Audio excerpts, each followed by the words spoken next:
Ahoana Marina Misy Planina ve ity ady amin'ny Covid19 ity. Tapitry ny volana Jolay, izay ny atombohan ny firongatry ny valanaretina coronavirus teto amin'ny faritra Analamanga.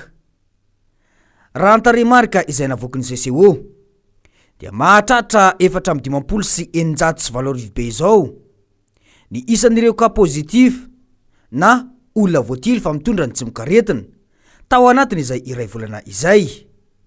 Izany hoe 7,7 amin'ireo olona voatily fa mitondra ny tsy mikaretina ary mbola mitondra ny tsy mikaretina coronavirus dia voatily tao anatiny iray volana monja. Raha atao ny kady tsotsotra zany dia olona 80 dia voatily hatramin'ny volana Mars tao anatiny iray volana daholo. Tena loza be zany ary hita fa tsy mahomby aloha hatramin'izao ny tetikady na piarin'ny mpitondra.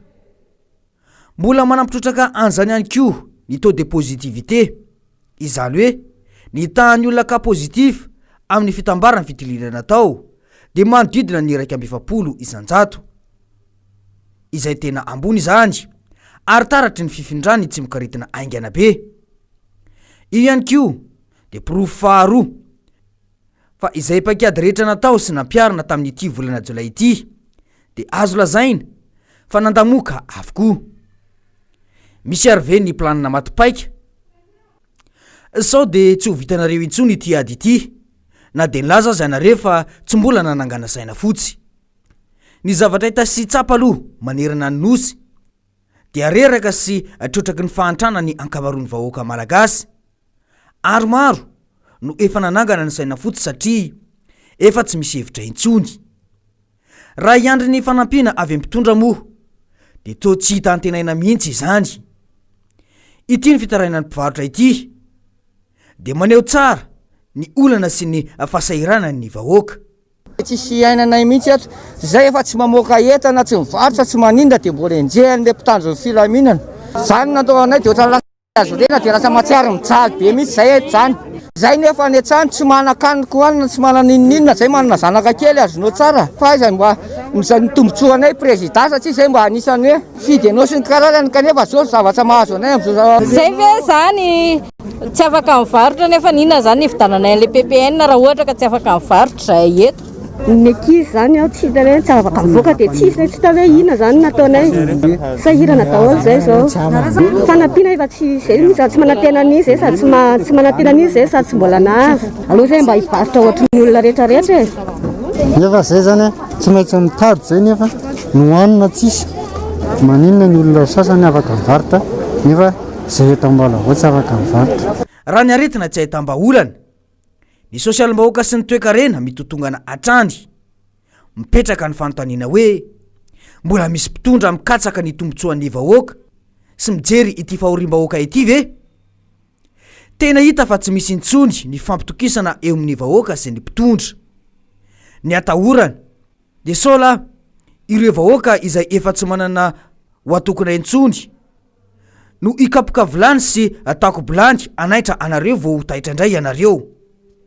Tsy vitan'izany ihany koa fa na dia navoaka ny ministeran'ny vola aza ireo tareim-bola izay nomeny mpamatsy vola any Madagasikara, izay vola be tokoa satria mitetina 1,700 dolara eo. Mbola tsy afaka miteny ny mpitondra fa efa mampiatra ny mangarahara. Mbola tsy misy ny mangarahara fa ny andrasan'ny vahoaka malagasy dia ny hoe ahoana ny fomba nampiasana an'ireo vola izay efa azo hatramin'izay. Tsy sasatra izahay ny mamerina indray fa mangataka izany ny mpanohitra, ny filohan'ny andrim-panjakana mpanao lalana roa, ny olon-tsotra ary ny firaisamonim-pirenena. Vao omaly indray dia mbola nangataka izany ihany koa ny KMF Knoe. Miteraka tsy fatokisan'ny vahoaka ny mpitondra ny tsy fangaraharahan'ny fitantanan'ny fanjakana ny valanaretina Covid19 eto Madagasikara. Manandanja ny fanazavana ny fitantanana avy amin'ny mpitondra ao anatin'izao krizy ara-pahasalamana izao. Hoy Andoniana Andria Malazaray, Flou national ny Comité national d'observation des élections na ny KMF Knoe. Amin'ny mampandinika andraraha-pirenena ny KMF Knoe dia mahita izy ireo fa saron'ny politika ny fitantanana ny ady amin'ny fianaky ny valanaretina eto Madagasikara ka tsy mahazo sehatra malalaka intsony ny ministra ny fahasalamana. Tsy fantatra na manao be marena ny mpitondra na koa tsy te alala izay mitaka izay mangarahara izay. Sao lahy tatra ny vahoaka malagasy, ianareo tsy mba taitra ka tatra irery vao ianareo amaky-takotra. Ny tsapa ihany koa dia ny fandraisana fanapahan-kevitra rehetra dia toa tsy mifanaraka amin'ity fiparitahan'ny valanaretina coronavirus ity mihitsy. Aiza ireo manam-pahaizana eo amin'ny fahasalamam-bahoaka sao ary dia tsy misy mpiaino izy ireo. Mbola mahavalalana ny rehetra hatramin'izao ny fanapahan-kevitra nyraisin'ny filoham-pirenena mahakasika ny fanadinam-panjakana.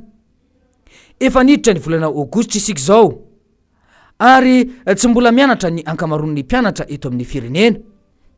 Ny valanaretina ihany koa moa ity tsy mbola voafehy. Ny mpianatra tsy afaka mianatra na dia anao revision na famerenana ihany aza. Eo ihany koa moa ny tsy fahavitany ny programam-pampianarana. Hoy mantsy ny filoha hoe fanadinana CPE zany dia amin'ny voalohan'ny septambra no atao. Ny fanadinana kosa mikasika ny BEPC dia atao amin'ny fa 14 ny volana septambra ka hatramin'ny fa 20 ny volana septambra. Niankina tamin'Inona Marina zany io fanapahan-kevitra io. Tamin'ny fotoana io ihany izy no niteny fa mbola amin'ny farany volana ny pika na ny tahambony indrindra eo amin'ny olona voatily fa mitondra ny tsimok'aretina coronavirus. Izany hoe mbola tena ao anatin'ny fifindran'ny aretina eto amintsika mihitsy izany. Koa atao sorona ve izany ny zaza malagasy amin'io? Izany mantsy no ilazana fa tsy voadinika tsara ary tsy nisy torohevitra avy amina manam-pahaizana ara-pahasalamana mihitsy angamba ireny fanapahan-kevitra ireny. Ny olana mantsy dia ny fanapahan-kevitra tsy voadinika tsara tahaka izany dia any amin'ny vahoaka no mifatratra ary tena miantra manaina mihitsy aza raha tarafina amin'ireo malagasy 900 lavony ity aretina ity. Raha toka tsy mahomby ary ny paikady napetraky ny mpitondra dia mipetraka indray ny fanontaniana hoe misy planina vaovao ve naroson'ny fanjakana? Ny hita sy tsapa mantsy dia nomaly tsy miova fa ny teo ihany no eo. Hatramin'oviana no afaka miaritra izao tsy fahombiazana izao ny vahoaka. Ho an'ny mpanohitra dia mazava tsara ny heviny satria hoy ry zareo hoe mahita indray izahay fa diso indray ilay paikady izay noentina nampihiboka ny olona. Tsy le fihibohana no ratsy fa ny fipetra hoentina mampihiboka.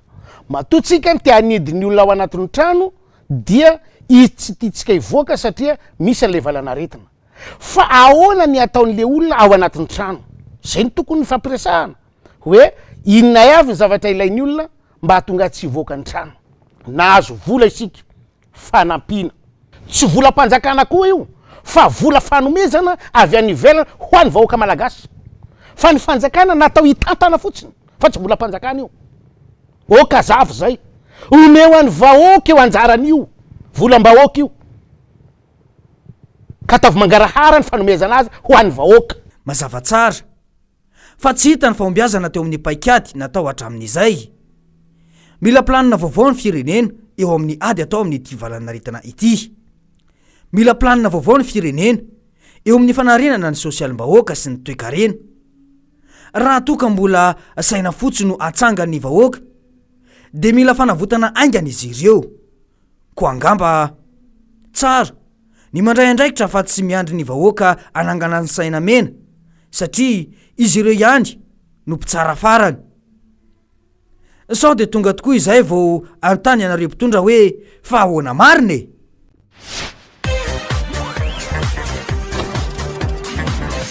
Ahoana marina e?